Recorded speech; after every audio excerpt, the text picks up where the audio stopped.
बचपन से हमने भूत प्रेतों के कई किस्से और कहानियां सुनी हैं। कई ऐसी जगहों के बारे में भी सुना है जिनके बारे में लोग दबी आवाज में बातें करते हैं कि वो जगह काली शक्तियों या भूत प्रेतों से बाधित है।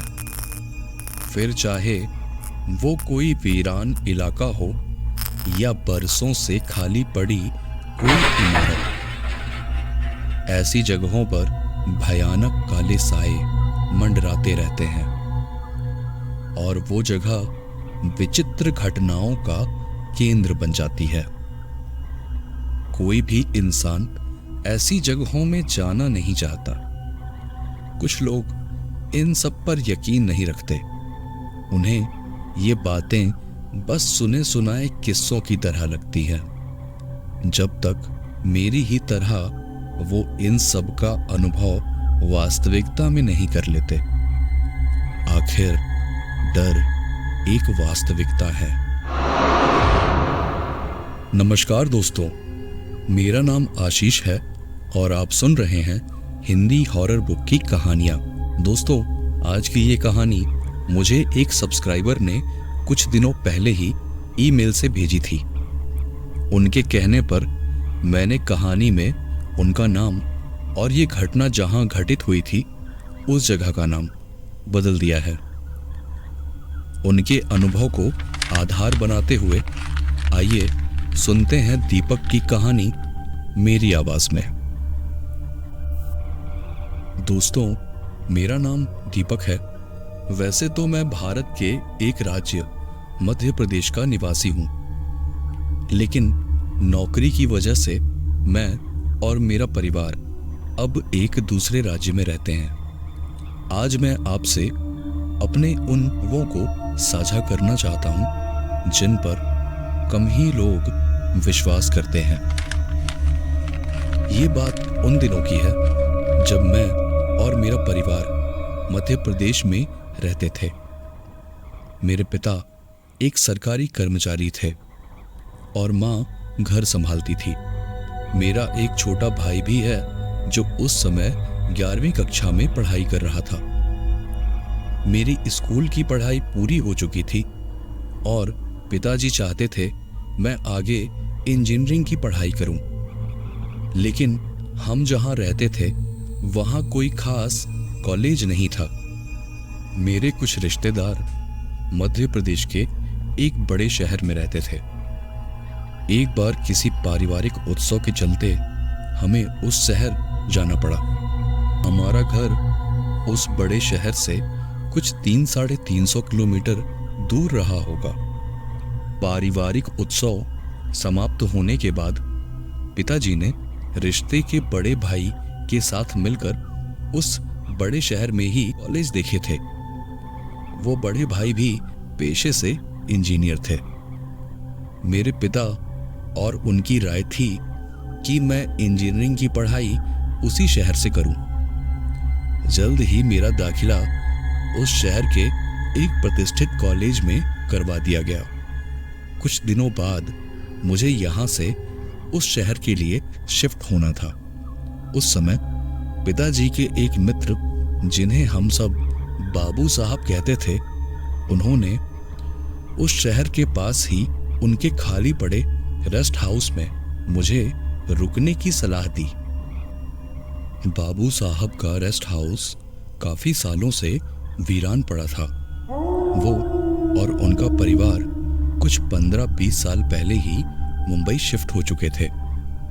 बाबू साहब ने कहा, जब तक तुम अपने लिए किसी किराए के कमरे या किसी हॉस्टल का इंतजाम नहीं कर लेते, वहां रह सकते हो।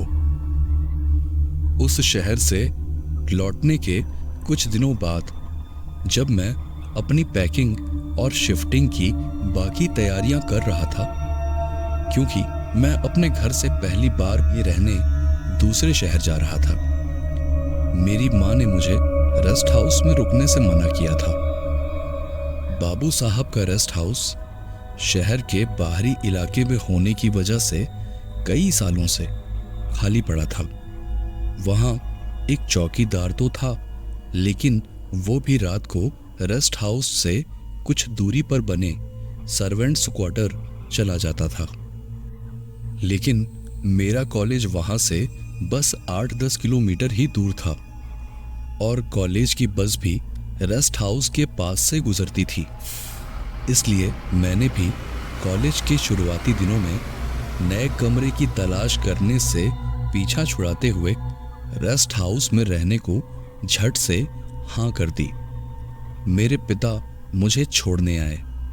हमने शहर से ज़रूरत की कुछ चीज़ों की खरीदारी की। उस रेस्ट हाउस में मेरे रुकने और खाने पीने का इंतज़ाम करवाकर पिताजी 2-3 दिनों में ही वापस घर लौट गए। मैं वहाँ से कुछ दूर बने बस स्टॉप से सुबह करीबन 9 बजे कॉलेज की बस पकड़ता और शाम 5-5:15 बजे तक वापस उसी बस स्टॉप में उतर जाया करता था। एक बार कॉलेज में किसी फंक्शन की वजह से काफ़ी देर हो चुकी थी। कॉलेज से बाहर निकलने के बाद हम सब दोस्त थका हुआ महसूस कर रहे थे। उनमें से कुछ दोस्तों ने बाहर ही किसी होटल में खाना खाने की योजना बनाई। हम सब भी इस बात से सहमत थे। होटल में खाना खाने और दोस्तों की गपशप में काफ़ी समय बीत गया। रात के 11 बज रहे थे जब मैं वापस रेस्ट हाउस पहुंचा। अंदर जाने पर एक अजीब सा एहसास हुआ, बुरा सा, जैसे कोई पहले से वहां मौजूद था। कोई मुझे देख रहा था।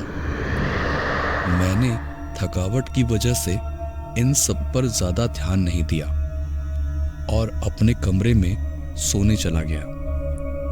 शायद मुझे इस पर ध्यान देना चाहिए था। आगे चलकर यही मेरी सबसे बड़ी भूल बनने वाली थी। अगली सुबह मैं अपने रोजमर्रा के कामों में लगा रहा और 9 बजे कॉलेज के लिए रवाना हो गया। कॉलेज से निकलकर मैंने अपने एक दोस्त के साथ बाजार से कुछ किताबें खरीदी और उस दोस्त ने अपनी मोटरसाइकिल से मुझे रेस्ट हाउस के पास तक छोड़ा और वापस चला गया। रात के करीब 9 का समय था। इस बार रेस्ट हाउस के अंदर जाने पर मुझे काफी ठंड महसूस हुई। एक ठंडी बर्फीली सी हवा जैसे मुझे छूकर निकल गई थी, जबकि बाहर का मौसम सामान्य था। अंदर से एक बड़ी अजीब सी दुर्गंध आ रही थी, जैसे कहीं कोई मांस का टुकड़ा सड़ रहा हो। मैंने सोचा रेस्ट हाउस काफी पुराना है, हो सकता है कोई जानवर मर गया होगा जिसके सड़ने की दुर्गंध आ रही है। मैंने सारे खिड़की दरवाजे बंद किए, अपने कमरे में थोड़ा सा कपूर जलाया और सोने चला गया।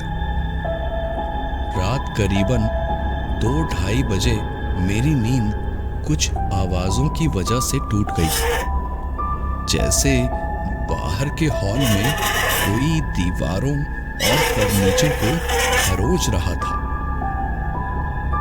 मेरे कमरे का दरवाजा अपने आप खुल गया था। रेस्ट हाउस के दरवाजे और खिड़कियां काफी ज्यादा मजबूत लकड़ियों के बने होने के बावजूद खुद ब खुद खुल जाया करते थे, जबकि मैंने उन्हें ठीक तरह से बंद किया था।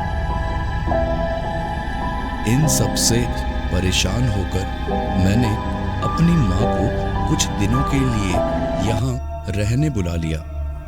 इसके बाद ये घटनाएं कुछ कम हो गई थीं। माँ रोज भगवान की आरती, पूजा और हवन किया करती थी। सब कुछ सामान्य हो चुका था। माँ भी घर वापस लौट गई। फिर एक रात जब मैं पढ़ाई कर रहा था, मुझे बाहर के हॉल से ये तभी आवाज में कुछ फुसफुसाने की आवाजें सुनाई देने लगी। मैं डरते डरते हॉल में इन आवाजों का पीछा करते हुए पहुंचा। जो बातें अज्ञात होती हैं वही अपनी ओर आपको ज्यादा आकर्षित भी करती है। मैंने हॉल में एक स्याह काला साया देखा था जो अंधेरे से भी ज्यादा काला था। उसकी दो आग जैसी चमकदार आंखें मुझे घूर रही थी। ये देखकर मेरे होश का ठिकाना नहीं रहा। मेरे शरीर में एक सरसराहट दौड़ गई। मैं पूरी तरह से कांप रहा था। मैं हड़बड़ाहट में अपने कमरे की तरफ भागा और दरवाजा अंदर से बंद कर लिया। वहां से चौकीदार को फोन करने की कई कोशिशें की, लेकिन फोन नहीं लग रहा था। मुझे फिर से किसी के कुछ गुनगुनाने की आवाज सुनाई देने लगी, जैसे कोई तांत्रिक क्रिया चल रही हो। डर से मेरे हाथ पैर फूल गए थे। इन सब विचित्र घटनाओं के बीच मैं कोने में दुबक कर बैठ गया। आंखें बंद करने पर मेरी सोच मुझे वो डर दिखा रही थी जिससे सभी डरते हैं, मौत का डर। उस रात किसी बुरी आत्मा या किसी प्रेत ने मेरे शरीर पर कब्जा जमा लिया था। मैं आधी रात रेस्ट हाउस से निकलकर पास मौजूद वीरान इलाके में नंगे पैर यहाँ वहाँ भटकता रहा। मैंने उस रात तरह तरह के भयावह दृश्य देखे। दूर कोई इंसानी आकृति किसी मरे हुए जानवर की सड़ी हुई लाश खा रही थी। वो आकृति इंसान की तो नहीं हो सकती थी। स्याह काले अंधेरों से कभी किसी के रोने की आवाज अचानक आने लगती तो कभी कोई भूतिया हंसी सुनाई पड़ती तो कभी किसी के दर्द से कराहने की आवाजें आती। एकाएक एक राक्षसी आवाज ने मेरे कानों में कहा, मैं तुम्हारी उस रात और क्या हुआ मुझे कुछ भी ज्यादा याद नहीं।